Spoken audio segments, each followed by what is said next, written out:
पूजा गुर्जर इस चैनल में आपका स्वागत है। आज हम लोग बात करेंगे आयात और निर्यात मतलब इंपोर्ट और एक्सपोर्ट। अभी सबसे बड़ा सवाल होता है वो इंपोर्ट एक्सपोर्ट क्या है। हम लोग इंपोर्ट एक्सपोर्ट का व्यापार या बिजनेस कैसे शुरू की जाए, तो सबसे पहले हम लोग ये जानना जरूरी है कि इंपोर्ट और एक्सपोर्ट। इंपोर्ट मतलब आयात, मतलब जब हमारे देश में किसी भी वस्तुओं की मांग ज्यादा बढ़ जाती है तो हम लोग दूसरे देशों से उसको खरीदते हैं, उसको हम लोग कहते हैं इंपोर्ट। ये मतलब आयात। जब हमारे यहाँ वस्तुओं का उत्पादन ज्यादा हो जाता है तब हम लोग दूसरे देशों को उस वस्तुओं को बेचते हैं, उनके लोगों के मांग के ऊपर हम लोग उसको कहते हैं निर्यात।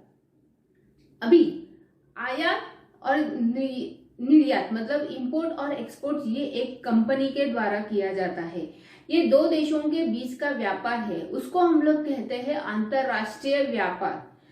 अभी जब हम लोग कौन सी भी वस्तुओं का व्यापार डिसाइड करते हैं तो उसको एक वर्ल्ड लेवल पे दुनिया में एक ही नाम से जाना जाता है, वो है HSN कोड।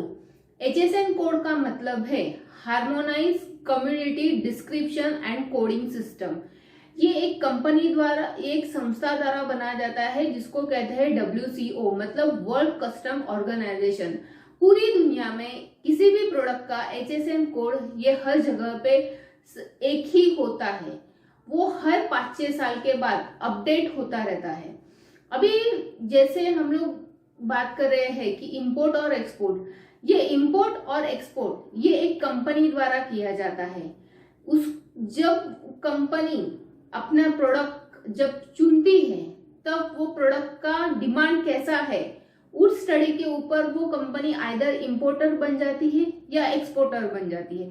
जब किसी भी वस्तुओं का डिमांड ज्यादा हमारे देश में होता है तब वो कंपनी दूसरे देशों से उसको खरीदती है, फिर अपने देशों में उसको डिमांड को सप्लाई करती है, मतलब डिमांड वर्सेस सप्लाई।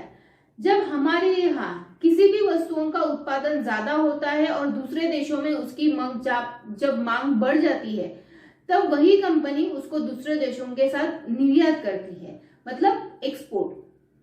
अभी सबसे बड़ा ये जब अंतरराष्ट्रीय व्यापार होता है दोनों देशों के बीच, तो उसके लिए सबसे महत्वपूर्ण चीज होती है इंपोर्ट एक्सपोर्ट लाइसेंस। उसी इंपोर्ट एक्सपोर्ट लाइसेंस के संबंध से हम लोग दूसरे देशों के साथ व्यापार कर सकते हैं। अभी हम लोग जानेंगे कि ये इंपोर्ट एक्सपोर्ट साइकिल कैसे होती है, तो उसके लिए हम लोग कंप्यूटर स्क्रीन पे जाएंगे। अभी हम लोग बात करेंगे इंपोर्ट एक्सपोर्ट साइकिल के बारे में। जैसे आप देख रहे हो कि यहाँ पे इतने सारे स्टेजेस होते हैं एक विक्रेता से खरीदार तक प्रोडक्ट जाने के। सबसे पहले आता है विक्रेता, मतलब उसको कौन सा प्रोडक्ट बेचना है वो चीज आती है। फिर वो जब कोई भी चीज बेचना चाहता है तो उसका प्रोडक्ट सिलेक्शन होता है, मतलब उसको हम लोग दुनिया में उसका HSN कोड क्या है, उसकी डिमांड्स कैसे है, दूसरे देशों में उसका मांग कैसे है, अगर वो हमारे देशों में लेना चाहता है तो उसका हमारे देश में डिमांड कैसा है, उसके वो प्रोडक्ट सिलेक्शन करता है। फिर आता है marketing of the product. Marketing मतलब हम लोग जिस प्रोडक्ट का व्यापार करना चाहते हैं दूसरे देशों के साथ, उसका हम लोग मार्केटिंग करते हैं कि उसके लिए आप मार्केटिंग करते हैं। उसमें उस मार्केटिंग बहुत सारे तरीकों से किया जाता है, जैसे ईमेल मार्केटिंग है, फिर फोन मार्केटिंग है। आज अभी सोशल मीडिया है एक also part of the marketing. Social media मतलब जैसे फेसबुक, व्हाट्सएप, ट्विटर, इस द्वारा आप अपने प्रोडक्ट का मार्केटिंग कर सकते हो। एक सबसे बड़ी इंपॉर्टेंट चीज होती है वेबसाइट।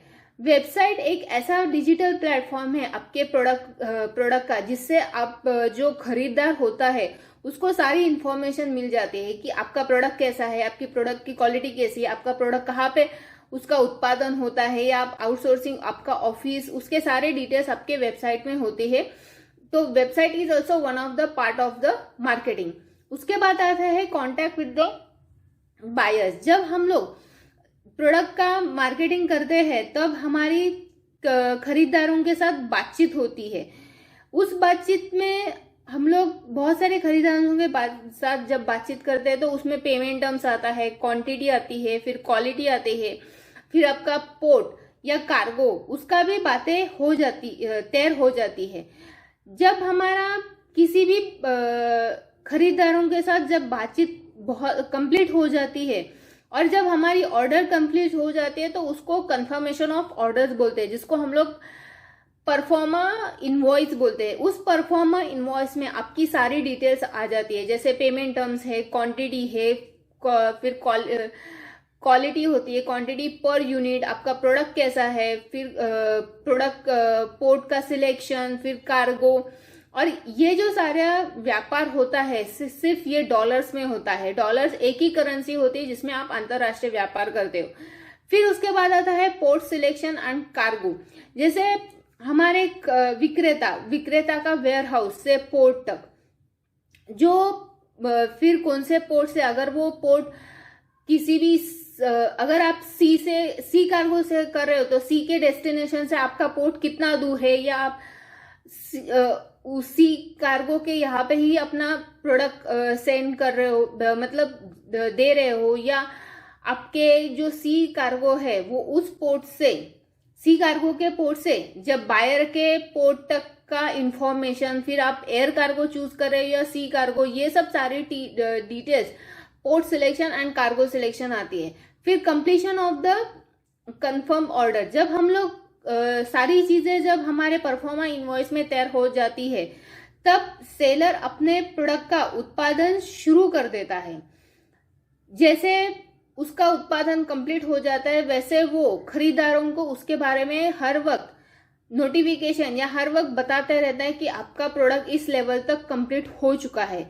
अगर उसका प्रोडक्ट बहुत ही कंप्लीट हो चुका है और वो वेयर हाउस तक पहुंच रहा है तो उसका इंफॉर्मेशन बायर को दिया जाता है। फिर उसके बाद आता है सेलर के वेयर हाउस तक से पोर्ट तक, मतलब पोर्ट जब होता है तब उसमें पोर्ट का रजिस्ट्रेशन होता है, तो वो भी एक पोर्ट के रजिस्ट्रेशन का भी डॉक्यूमेंट हो जाता है। जब वो किसी भी कार्गो को सिलेक्ट करता है, जैसे एयर कार्गो हो या सी कार्गो हो, वो उस पोर्ट से कार्गो तक जब उत्पादन या प्रोडक्ट पहुंच जाता है तब उसमें कस्टम क्लियरेंस भी एक डॉक्यूमेंट आ जाता है, जिसमें बिल ऑफ लैंडिंग में आपके एयर कार्गो या सी कार्गो के डिटेल्स होते हैं, कौन से शिप से या कौन से एयर कार्गो। फिर उसके बाद जब उसकी और कस्टम क्लियरेंस के बाद जब वो आपका प्रोडक्ट जब बायर के पोर्ट तक पहुंच जाता है तब वहां पे कस्टम क्लियरेंस होता है, फिर पोर्ट रजिस्ट्रेशन होता है, फिर उसका नोटिफिकेशन बायर सेलर को देता है कि आपका प्रोडक्ट हम तक पहुंच हो चुका है। फिर उसके बाद आता है पोर्ट से बायर के वेयर हाउस तक। जब ये सारी प्रोसेस कंप्लीट हो जाती है तब बायर सेलर को एक नोटिफिकेशन दे देता है कि आपका प्रोडक्ट हम तक पहुंच चुका है। फिर उसके बाद पेमेंट टर्म्स का क्लियरेंस हो जाता है।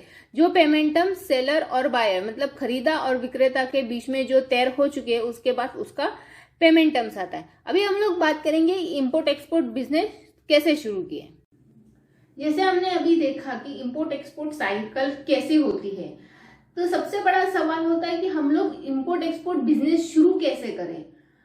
उस बिजनेस को शुरू करने के लिए सबसे सही तरीका है कि आप प्रोडक्ट सिलेक्शन, मतलब किसी वस्तुओं का आप व्यापार करना चाहते हो उसके बारे में आपको पूरी रिसर्च करनी चाहिए। फिर उसको अपने देश में उसकी कैसी डिमांड है, दूसरे देशों में कैसी डिमांड है, अगर आप आयात कर रहे हो तो कौन से देशों से उसको आयात कर रहे हो, फिर उसका प्राइस फ्लक्चुएशन, फिर आप दूसरे देशों से निर्यात कर रहे हो तो हमारे यहाँ उसका उत्पादन कैसा है, अगर आप उत्पादन अपने यहाँ से कर रहे हो या आउटसोर्सिंग करके उत्पादन कर रहे हो।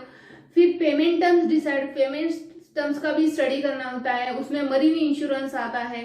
ये सारी चीजों का आप सही तरीके से रिसर्च करने के बाद आप बिजनेस शुरू करते हो। तो सबसे बड़ा सवाल आता है कि हम लोग 1 लाख में, या आप जिस तरीके का प्रोडक्ट चूज करते हो उसके ऊपर, और आप कैसे पेमेंट टर्म्स चूज करते हो, क्योंकि पेमेंट टर्म्स ये एक बहुत इंपॉर्टेंट फैक्टर होते हैं आयात और इंपोर्ट एक्सपोर्ट बिजनेस में, क्योंकि इंपोर्ट एक्सपोर्ट बिजनेस का व्यापार होता है वो डॉलर्स में होता है।